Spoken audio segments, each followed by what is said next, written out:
well tonight.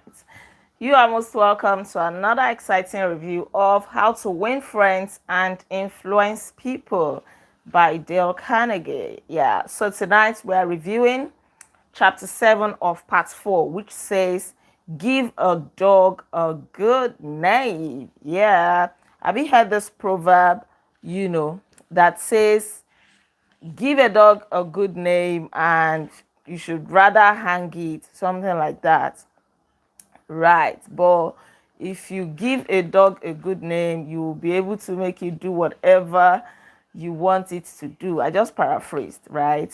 Those are not the exact words. Okay, but on a more serious note, what do you do when a person who has been a good worker begins to turn in shoddy work? Are you going to fire the person? Are you going to threaten the person? Are you going to shout and scream and do all those things that you know how to do? All of which will not solve the problem. You fire the person, okay, now you are faced with hiring a new person. How are you sure this person is going to be better? Right? Or maybe you shout and scream, you berate the worker, embarrass the worker, and all of this leads to resentment. But Henry Henke, a service manager in a large truck dealership company in Indiana, had a mechanic. This mechanic used to do a very good job. He knew his onions, but all of a sudden he started doing shabby jobs. You know, his works became less satisfactory to Mr. Henry. But instead of Mr. Henry shouting, screaming, and berating this mechanic, he decided to call him into his office one day to have a heart-to-heart talk with him. And then he pointed out to this mechanic that his works of recent have not been satisfactory. But before he started doing all of that, he actually praised the worker, the mechanic, pointed out all the good works that he has been doing over the years, how he has repaired so many vehicles to client satisfaction, and how he had gotten so many compliments from the good works that he had done.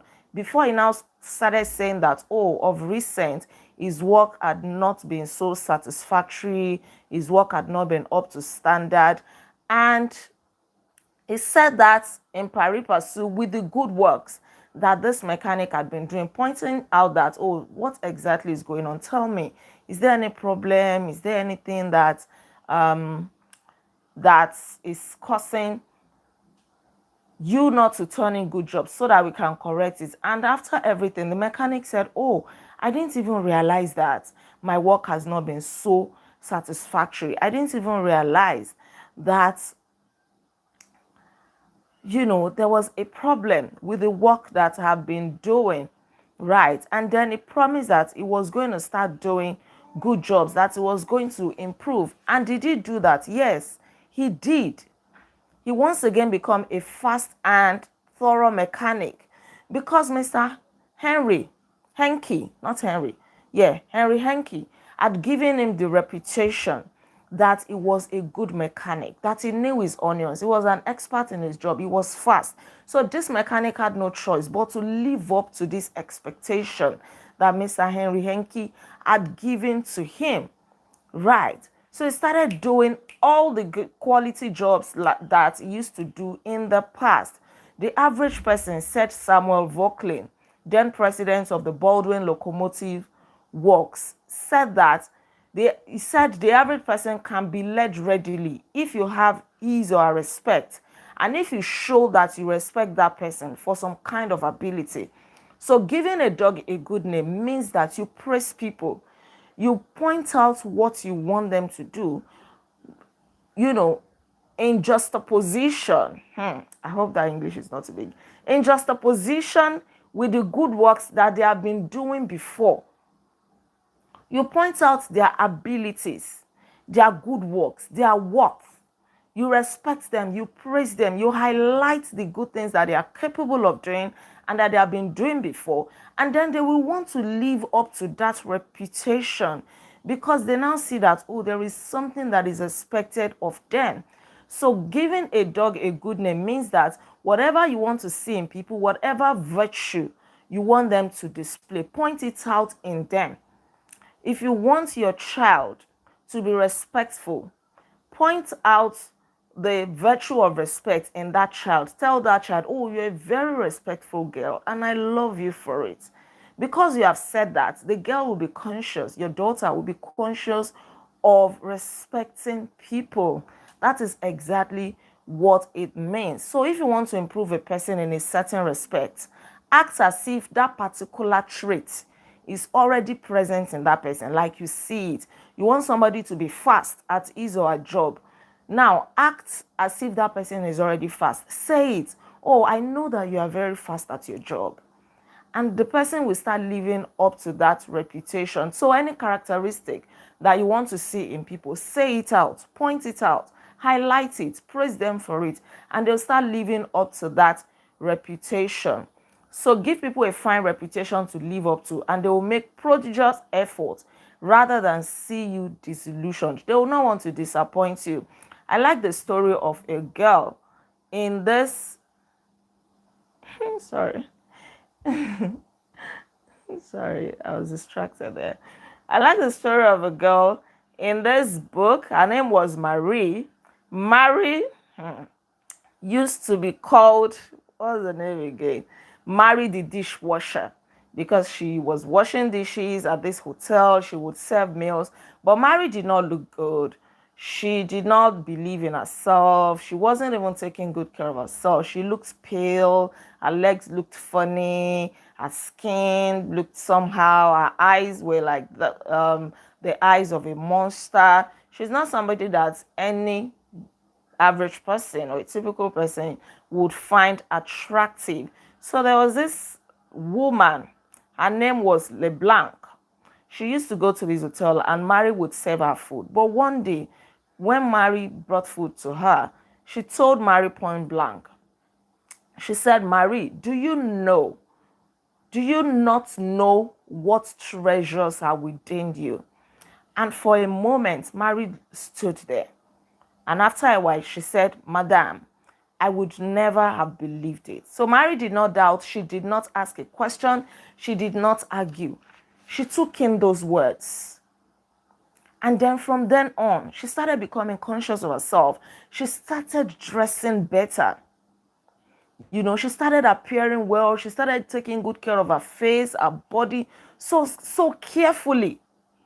And her starved body started gaining flesh. She started dressing well. And some months later, she announced that she was getting married to the nephew of the chef in that hotel. No, not chef. Chef. To the nephew of the chef in that hotel. Right? That is the power of words. That is the power of making people want to change their attitudes effortlessly without you coercing them, without you forcing or threatening them. Just give them a reputation to live up to. Tell somebody, oh, I like the way you dress. And the person will start becoming conscious of his or her dressing. The person will start dressing well.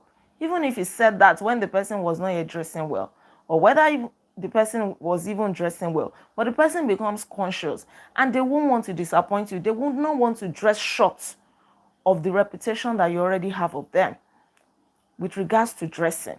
They will pay attention to their dressing. Tell somebody, oh, I like how careful you are. You are very thorough at your job. You make little or no mistakes. You work under little or no supervision. I really like that. You're a very intentional person. And this person will start being careful. That is it. So it is not everything that is by threat. There are so many stories here. I will not even be able to go through every one of them. Right. But talking about the story of Mary, the dishwasher, she had a reputation to live up to, and that transformed her life. Look at the power of words. Just tell somebody, you are more than this. Tell somebody, oh, you are bigger than this. I believe in you. I trust that you can do this. You can deliver this job. And the person will go the extra mile to do it because you have given them a good name to live by. You have given them a good reputation.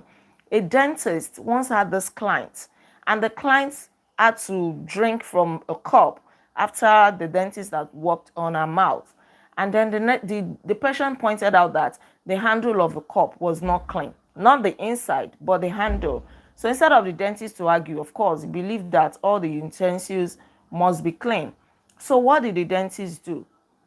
She immediately wrote to the person that used to clean the cups and all some other things at the clinic. She said, "Dear Bridget, I see you so seldom. I thought I would take the time to thank you for the fine job of cleaning you've been doing. By the way, I thought I would mention that since 2 hours twice a week is a very limited amount of time, please feel free to work an extra half hour from time to time if you feel you need to do those once in a while things like polishing the cup holders and the like. I, of course, will pay you for the extra time." So this woman did not threaten the cleaner. She did not say, "Oh, why did you do such a shabby job?" No, no, no. Look at the way she turned the situation around. The next time this cleaner came, she washed everything. In fact, the tables, the cups, everything was well polished, shining.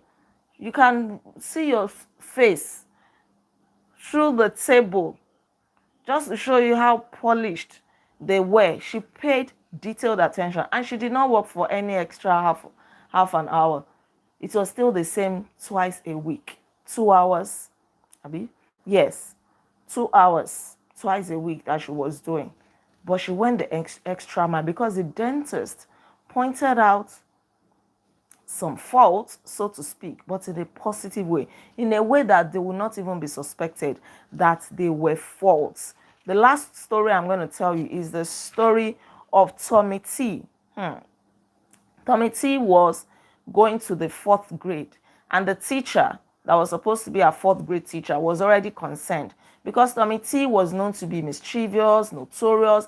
He was regarded as a bad boy, and the teacher who taught him in grade 3, and even all the previous teachers had complained, so like all the teachers used to be scared of having him posted to their classes. I can really, really relate to this. When I was a class teacher in a primary school, a private primary school in Lagos, there was this boy that nobody wanted to have in his or her class. They are posting this boy to my class. Oh my God, you will have headache immediately. You will have, in fact, you would almost want to pray to with this boy is coming to my class next session. So this was like the case, and this teacher was already concerned, but she was proactive in her approach. On the first day of school, she decided to talk to the pupils one after the other and to point out one good thing about them, to make a positive comment about each of them. So for example, she said to Alicia, "Oh, Alicia, I hear you draw beautifully." When she got to Rose, she said, "Oh, Rose, that's a pretty dress you are wearing." She had her aim. She knew where she was going. When she got to Tommy T, she said, "Tommy, I understand you're a natural leader. I'm going to depend on you to help me make this class the best class in the fourth grade this year." And she reinforced this over and over again. Within the first few days, she complimented Tommy on everything that he did, commented on how good he was, how he was doing well, pointed out the positives about Tommy. And guess what? Tommy started living up to that reputation. He was a 9-year-old, but he couldn't even afford to let the teacher down. He saw that the teacher believed in him, and then he lived up to that, right? So if you want to excel in that difficult leadership role of changing the attitude or behavior of others, it is not by using threat. It is not by force. It is not by making people hate you or resent you, saying, "I don't care. I don't care whose ox is God. I don't care how you feel. You must do your job." No. Instead, use principle 7, which says, give the other person a fine reputation to live by. Whatever trait you want to see in people, start pointing it out, and they will live up to that. Thank you so much. That will be all for tonight. Don't forget to like this video, share your comments with me, and please subscribe to this channel in case you're yet to subscribe. I remain Olaide Agbaje, also known as First Lady, and on this channel, I inspire you to live intentionally. I'll come your way again tomorrow by God's grace as we review chapter 8 of part 2, which says, make the fault seem easy to correct. Take good care, and until then, be intentional. Bye. Sorry for the royal. You're late. You can watch the video.